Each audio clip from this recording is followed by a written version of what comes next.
I, 34 male, met my wife, 33 female, 10 years ago at a small art gallery in the city. My best friend, let's call him Oliver, was an artist and he was showing a piece there. My wife was there with one of her friends and I approached her as soon as I saw her. I thought she was the most beautiful woman I'd ever seen and I had to be with her. My wife's friend, let's call her Mia, actually ended up going home with Oliver that night. Somehow Oliver and I ended up marrying best friends. We thought it was funny, but it was really perfect for all four of us. We went on double dates together all the time. We took trips together, and we even planned vacations together. The four of us were practically inseparable. My wife was a librarian, so she didn't have much opportunity to travel for work. However, I worked in advertising, and I traveled often to film commercials. We were used to my schedule for the most part.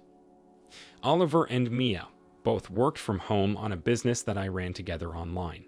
So, when I was gone, I knew that my wife spent a lot of time with Oliver and Mia. I didn't mind it at all. I was glad that she had somebody there to keep her company. During one of the work trips that I had planned, my computer had an issue with the screen, so I sent it to Geek Squad to have it repaired. While I was gone, I took my wife's computer since she rarely used it at home anyway. I got to my hotel room when my plane landed and went to use the computer to check some emails and get some work done. You can always tell when somebody clears a history on something. My wife didn't use the computer a lot, but I knew that she used it. There should have been histories of Christmas gifts she was planning on buying, bookstores, and her personal email accounts. However, the history was completely blank. I was a little curious about why she cleared the history before giving me the computer. Granted, it was her personal computer, and she probably looked things up that she didn't want me to know about. If the shoe were on the other foot, I would have cleared my history before giving my computer to my wife. I didn't give it too much thought after that, because I didn't think that my wife would do anything sketchy. However, moments later, I accidentally logged into her email using the saved information that she had instead of using my own. It sounds convenient, but it genuinely was an accident. I was so used to using my credentials that way that I just pressed OK without giving it a second thought. I went to log out of it right away when I realized, but then I saw an email exchange between my wife and Oliver. The message in the inbox was the most recent one out of a 280 email chain. I knew that they were friends, all four of us were, but I had no idea that they were having private conversations with each other. It struck me as very odd. I clicked on it to see what it was, and I was completely broken by what I found. They were having an affair with each other. They were sending each other explicit videos and images through email and planning the times when they would be able to get together. I didn't read through all the messages, but I did look at some of the first ones that they sent to try and figure out when it started. The affair had been going on for 2 years. Anytime I was away from home, Oliver and my wife took that opportunity to be together. They slept together even when I wasn't on a working trip. There were times when my wife would sneak Oliver into the library after it was closed and have sex with him when nobody else was in the building. Early on, there were some emails about possibly bringing me and Mia in on the situation and swinging. It was Oliver who suggested it, but my wife immediately told him that I wouldn't be okay with it. She was right to think that. Oliver thought that Mia might have been convincible, stating that he thought she would be gullible enough to just do what he wanted. I thought that was a horrible thing to say. I ended up converting all of those emails into a PDF and keeping that for myself. I marked the most recent message as unread and logged out to make it seem like I had no idea what was happening. I was going to be away for 3 days working, and I had to focus on what I was doing or I could risk losing my job.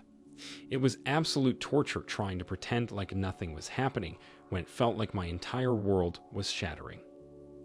I had the PDF, and I needed to figure out the best way to utilize it. My wife and best friend had both betrayed me, and I wanted to get back at them and make them regret ever crossing me.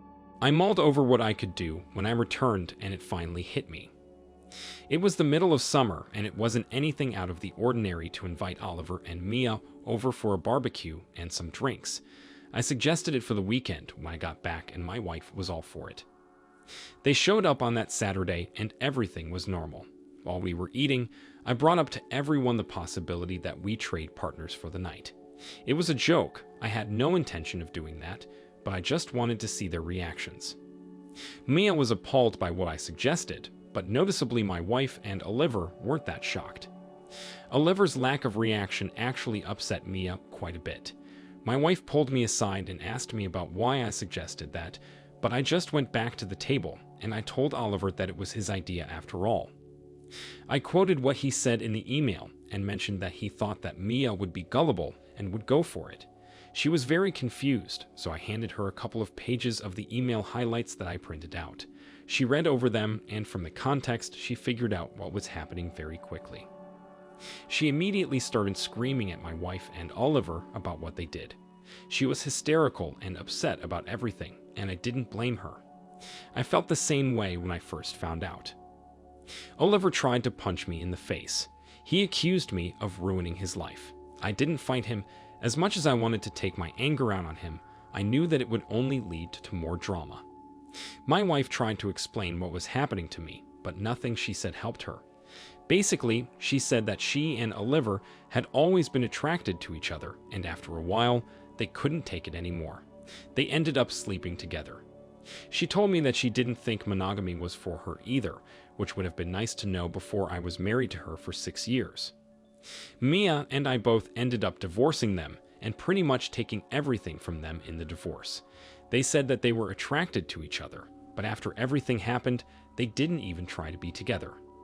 Oliver desperately tried to get back with Mia because he said that it was a mistake, and she almost gave in to be with him.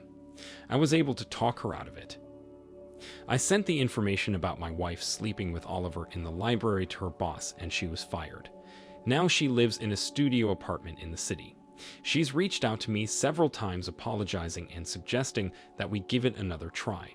I think she's realized just how good she had it with me and regrets her choices now.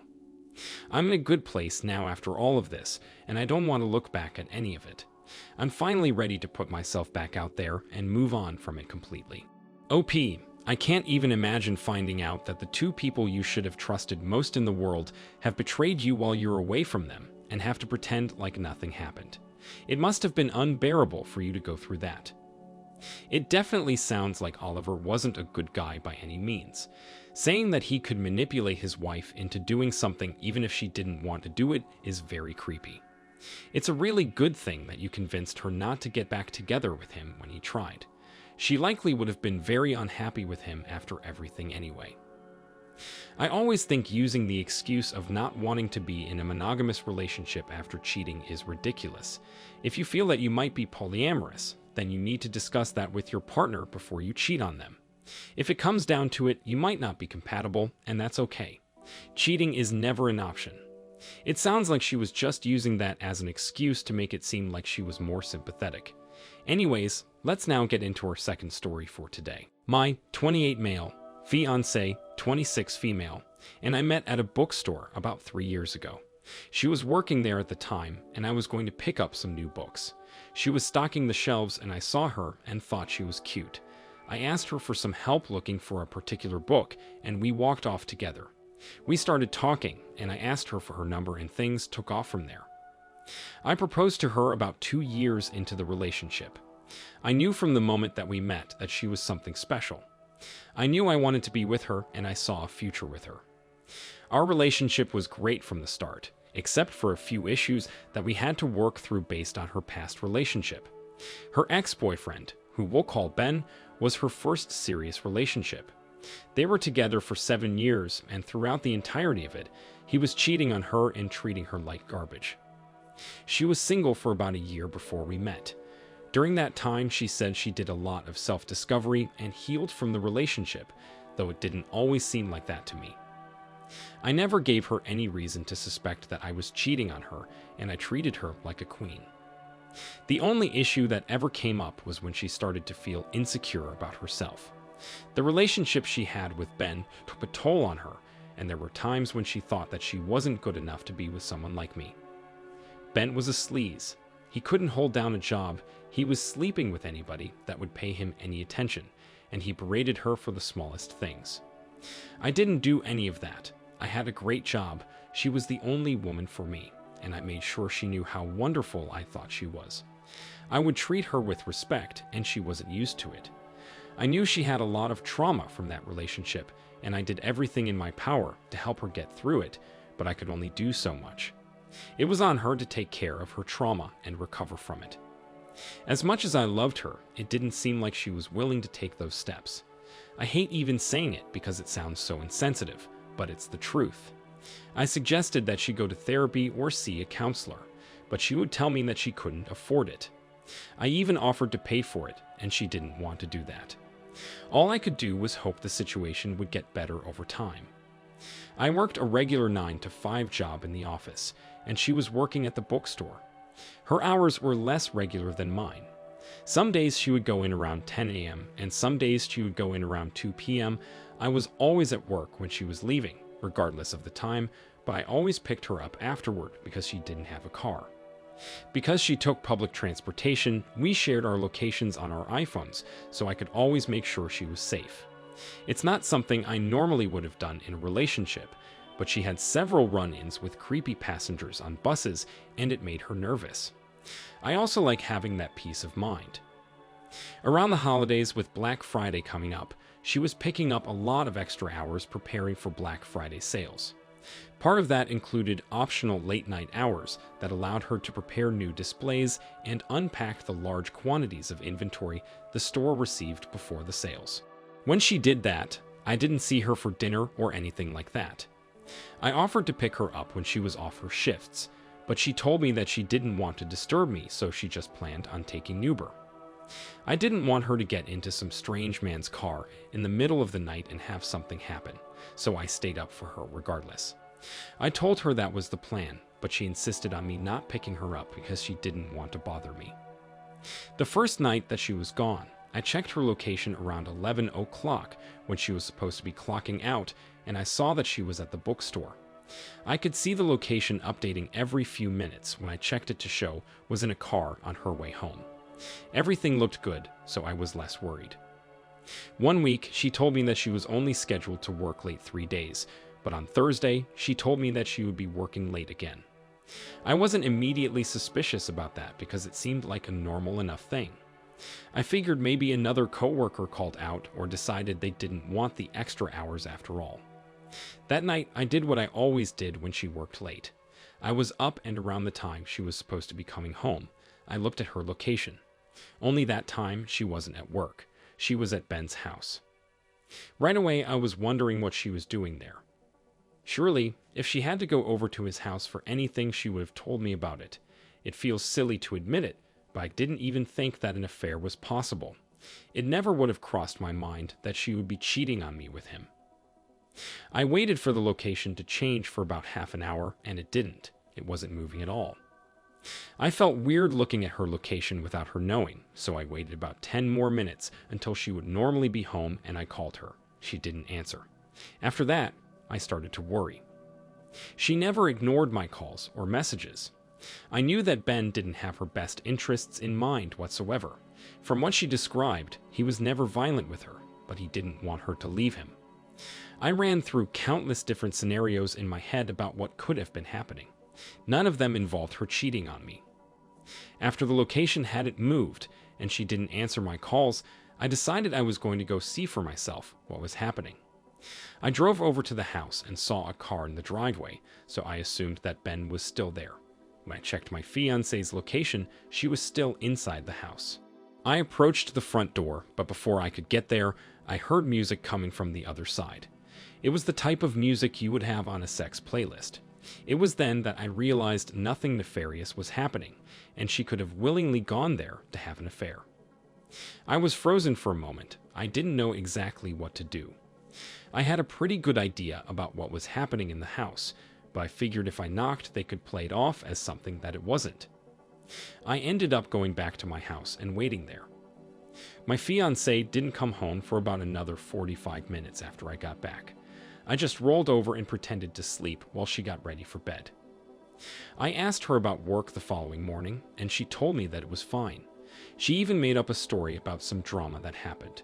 She was lying to my face. She also told me that the late night hours were going to be extended for a couple more weeks. I figured that she was lying about that too.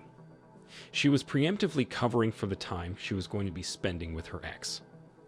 That same night, she ended up going back over to her ex's house again. I knew it was happening, and I was already preparing to break off the engagement. However, I didn't want to just calmly break it off. I wanted to get some kind of revenge against her.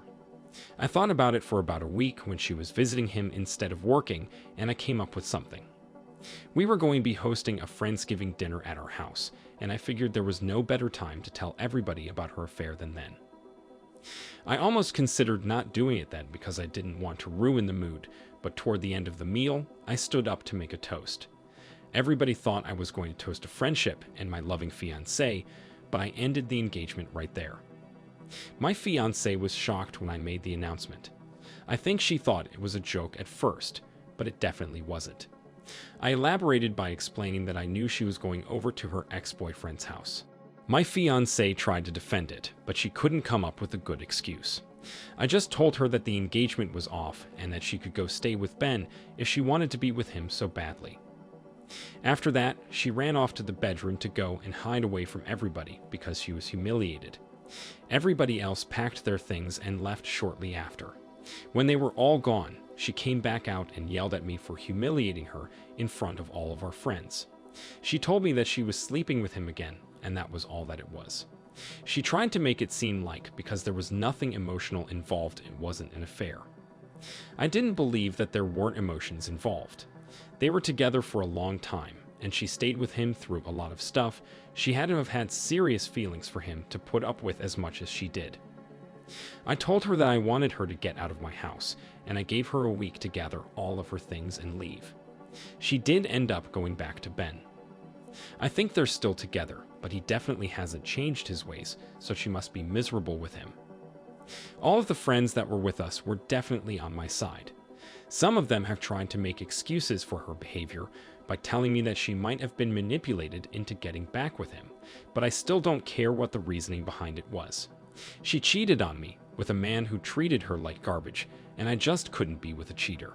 OP, it sounds like you were a caring partner who was there for your fiancé.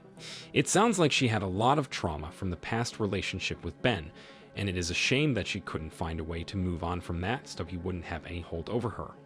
I don't know if you had a chance to look through any messages or anything like that, but I would guess that he was probably in her ear and manipulating her. However, that doesn't excuse the fact that she lied and cheated on you. It's sad that she would leave somebody who cared about her so much and treated her so well to be with somebody who would take advantage of her the way that Ben was.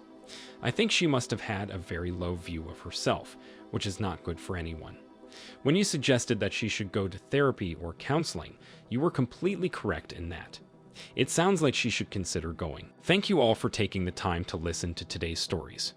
If you enjoyed listening, please feel free to like and subscribe if you haven't already.